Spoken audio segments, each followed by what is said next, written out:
Kiwi Air, good morning. You're speaking with Roger. How may I help you? Yes, hi. My name's Janet. I've just been trying to make a booking on the internet, and I'm having a problem that I'd like to complain about. So, let me just take down your full name. It's Janet Quigley. That's Quigley. Thank you. And what's the problem exactly? Well, yes. I'm trying to book myself and 3 children, so 4 tickets, to fly within New Zealand. We're wanting to fly from Wellington to Christchurch. Not one way, but return. So it's just a simple booking. Yes, and you've put your dates in, have you? Yes, the dates are... what are we in now? It's September, isn't it? So I'm booking for October. November. The 10th till the 15th. Right. Let me just get that down on the form. And what time would that be? We'd be leaving at 11:45 in the morning, arriving into Christchurch at 12:30. Mm-hmm. I know that it's cheaper to not make the reservation in person, so to save paying the fee, I've been trying to do it through your homepage. Yes, so what's the problem exactly? Well, every time I put in the number of adults and children travelling, the website automatically alters the rate for one of the children to what you'd pay for an adult. It's very annoying. I'm getting so frustrated with it. And each time I change it back, I've been getting error messages telling me to call you directly. I really can't understand it. Before you hear the rest of the conversation, you have some time to look at questions 5 to 10.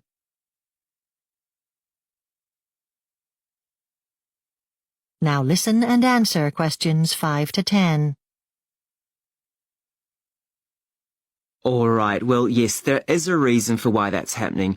It's Kiwi Air policy, I'm afraid, to allow a maximum of 2 children to travel on child fares with just the one adult accompanying them. So, because there's 3 of them and just me, do you mean I have to pay an adult fare for one of my children? Yes, that's right. But I've flown to Australia before on my own with the children, and we didn't have to pay extra. It's a policy that we've just introduced for domestic air travel. It may be extended later for international travel as well. But an adult fare is for someone over the age of 12. My children are only 11, 8 and 5. It's not fair to charge them for an adult rate. Besides, they actually eat less than an adult, so they wouldn't consume as much food on the plane. I just don't think it's right. Well, I'm sorry, but that's how we charge. We do look after children well on our flights, you know. We give them little packs of games and coloured pencils so they have something to do, you know. Well, still, the difference to pay between the fares is a lot of extra money that I hadn't budgeted for. It seems to me that your rules discriminate against a parent travelling on their own with the children, and also families with lots of children. And what about school groups? That wouldn't be fair. Well, madam, yes, I can see your point. You're welcome to put your complaint in writing if that's what you'd like to do. Well, I certainly would. I'll be writing a letter to your customer services officer, is it? Just address it to the manager, then it will reach the right person. That's fine. That's your right to do that. And how soon do you think they'll get back to me? I must say, I really am shocked at this. I'm not happy about it at all. Well, at busy times it sometimes takes a month, but it's low season now, so you should expect to receive a response probably inside a week. You need to take down this reference number. I'll just give it to you. It's GBK 8422. All right then, I'll put that in the letter. Well, thanks for your help. Thank you for calling Kiwi Air. Section 2. You'll hear an HR representative of Earn and Learn giving some information about her company. First, you have some time to look at questions 11 to 16.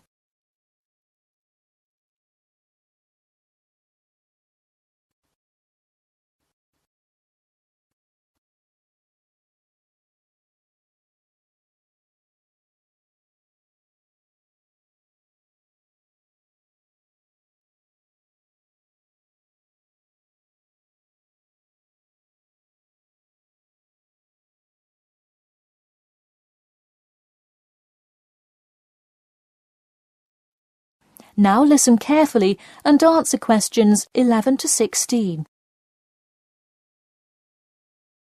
Welcome to all of you. Can everybody see and hear me? Good.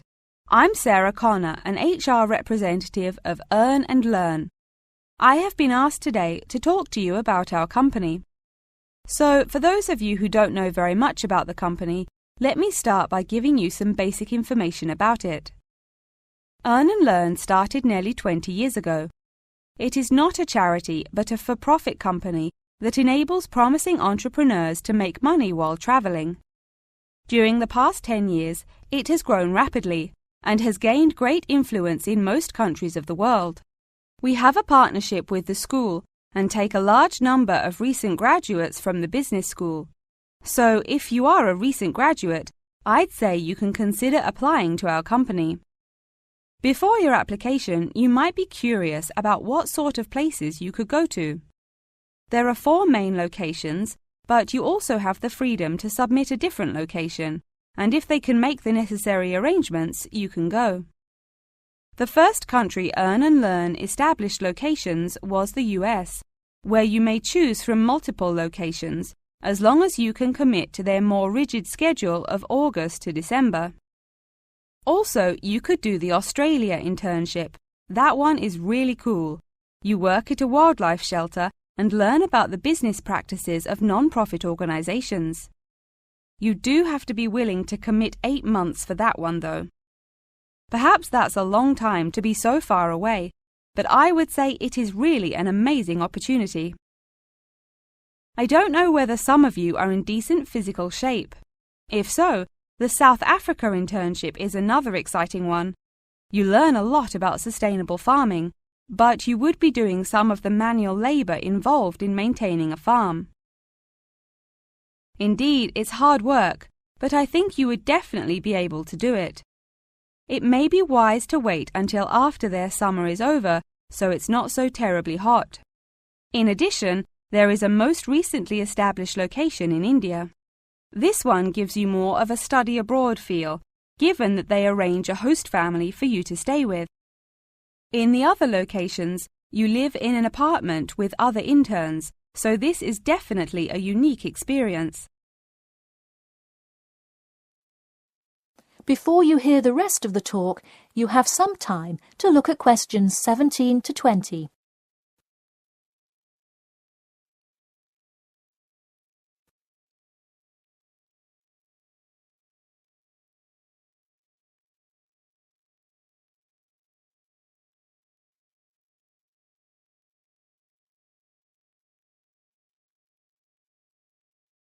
Now listen and answer questions 17 to 20. Regardless of where you go, at the end of the program you get a global traveling certificate, as long as you can explain your experience. You can provide a written log of what you did. I recommend writing journal or blog entries about what you do every day, or a weekly summary of each day. Of course, you don't have to write up a formal report or anything like that, and you need to apply for it once you have returned. Some students may want to know whether this is a paid internship. Actually, you have to pay for the flight there yourself. But you have the opportunity to create your own small business, which could earn you money if it's successful. So basically, you pay for it all up front, but when you're there, you can find ways to make money. That is to say, you pay for 2/3 of the cost up front as a deposit, and then give the final installment 1 month prior to your return. Finally, I have to remind you that you need a health check before you go, to make sure you're not going to spread any communicable diseases. In addition, before you go, you don't have to attend any meetings or workshops. You'll meet everyone you'll be working with once you get there. Okay. Well, that's all I've time for today. Thanks for listening, and I'm happy to take any questions if you have them. That is the end of section 2. You now have half a minute to check your answers.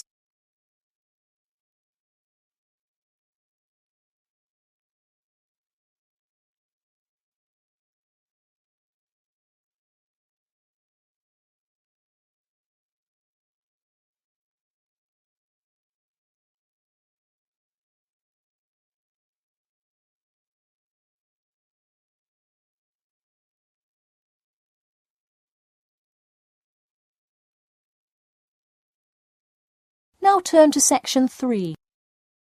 Section 3.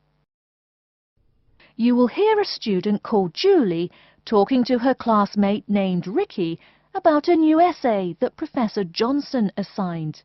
First, you have some time to look at questions 21 to 24.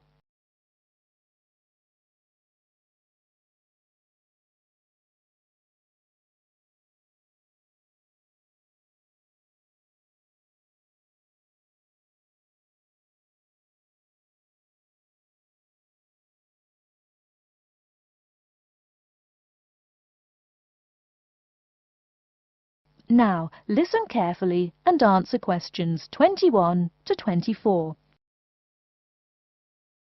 Hi, Julie, it's Ricky. Hi, Ricky. How are you? I noticed you weren't in psychology today. I'm feeling sick, so I didn't go to school today. Would you mind telling me what I missed in class? Sure thing. I'm sorry you're not feeling well. Anyway, we spent most of the class talking about a new essay that Professor Johnson assigned. You need to choose one of the bold headings from the note system and research it. Wow, I picked the wrong day to miss class, huh? You sure did. Could you tell me the specific requirements of this paper? Sure. You need to find scientific research that supports your claim as one of your references. It can be from some of the case studies we discussed in class, or you can find your own. Or even better, you can conduct your own research. I'm sure that would get you an A. Have you decided what you're going to do yet?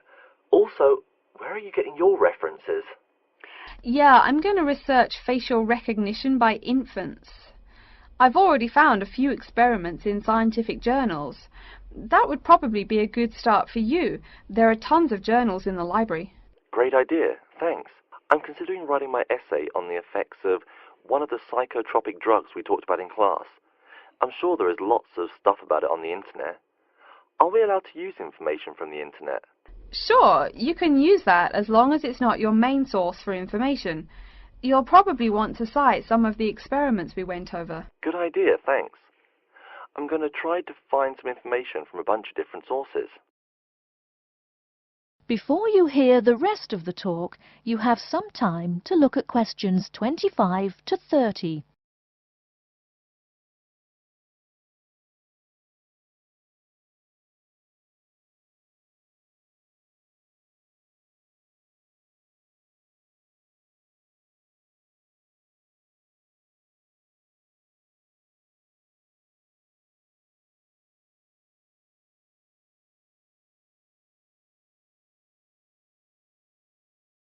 Now listen and answer questions 25 to 30. Are there any specifications on how the essay should be written? Yeah, Professor Johnson wants it double-spaced. It should be between 6 to 10 pages long. 6 to 10 pages? That's so much. Oh, it's going to take forever. I know, the whole class groaned when he said that. Anyway, you also need to put the title in italics and... Wait, each section heading or just the main heading? Only the main heading should be in italics. I think section titles are supposed to be in the same format, but maybe in bold. You'll have to check that in class next time. Oh, okay. So I take it that the report has to be typed, since there are so many requirements. What are the other formatting requirements? Yep, it's got to be typed. Aside from that, there are still a few more specifications. You should number each page. Make sure it goes up in the top right corner. Okay, I'll make sure to write that down. I always forget to number the pages.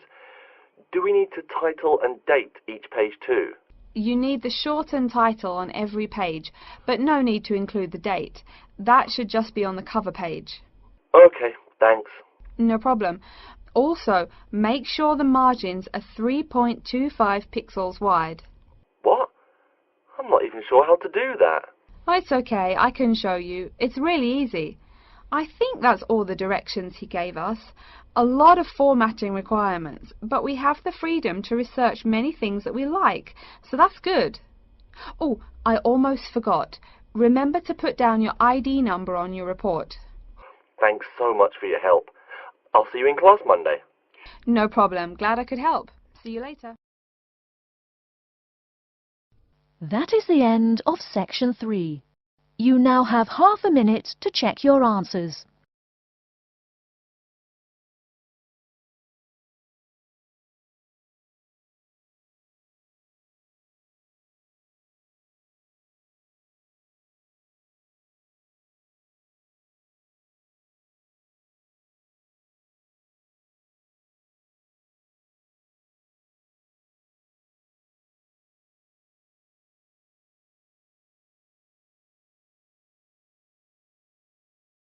Now turn to section 4.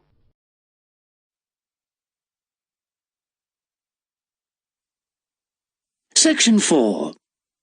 You will hear a talk about a research project on the tiger shark. First, you have some time to look at questions 31 to 40 on pages 7 and 8.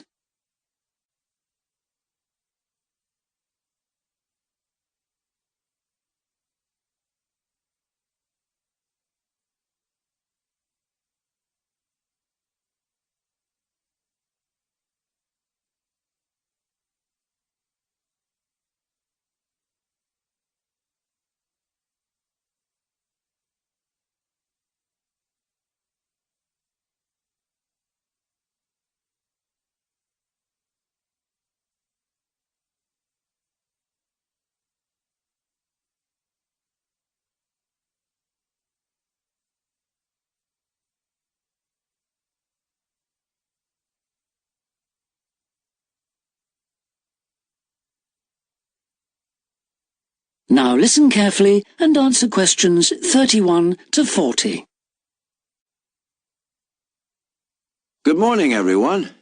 Today I'm going to talk about the research project I've been involved in on the tiger shark. First of all, some background information. The tiger shark, also known as the leopard shark, is often thought to have got its name from its aggressive nature. But in actual fact, it's called that because it has dark bands, similar to those on a tiger's body. It is a huge creature, growing up to lengths of 6.5 meters. It can be found just about everywhere throughout the world's temperate and tropical seas, but it is most often found along the coast rather than the open sea. In terms of feeding, tiger sharks tend to be most active at night and are solitary hunters. Their preferred prey includes other sharks, turtles, seabirds, and dolphins, to name but a few. However, it's not uncommon to find garbage in its stomach. This is because it tends to feed in areas such as harbors and river inlets, where there is a lot of human activity. Now to the project itself. We are particularly interested in some studies that have been done in the Rain Island area. Observations here have shown that there is a large population of tiger sharks present in the summer during the turtle nesting season. However, during the winter months the sharks disappear. So we decided to do some of our own research there.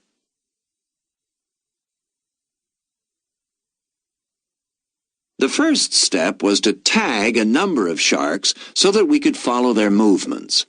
To do this, we first needed to catch the sharks. Early in the morning, we baited lines with large bits of fish and set them in place. These lines were then checked every 3 or 4 hours. If no sharks were caught, the baits were replaced.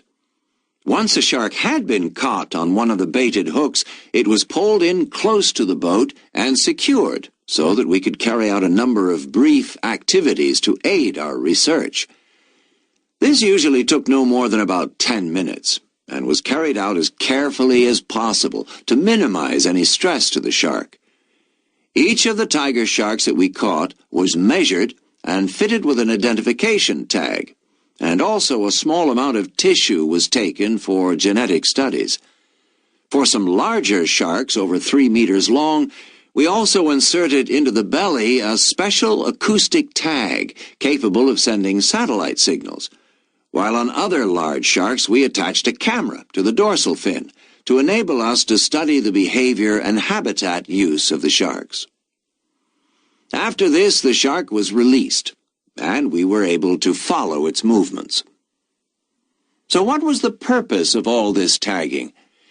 Well, while we were already familiar with some aspects of the tiger shark's behavior and food sources, what we hoped to do in this project was to see exactly what factors affected the migration patterns of tiger sharks and whether it was, in fact, food, weather, and reproductive needs. These are some of our findings. On February 21st, a large female shark, whom we named Natalie, was attracted to our research boat at the northern tip of Rain Island and fitted with one of the satellite tags I've just mentioned. No transmissions were received from Natalie between April 2nd and April 29th, indicating that she didn't surface to feed during this period. The area in which she was last reported is very shallow, suggesting that she may have changed her feeding preferences during this period to focus on prey found on the sea floor. We also made a number of other discoveries, thanks to the various transmitters we used. It seems that tiger sharks move back and forth between the ocean floor and the surface quite often. This may help the sharks conserve energy while they swim, but it probably also helps them hunt, since this movement back and forth maximizes its chances of not being detected by its prey until the last minute. So far, our findings have not been conclusive.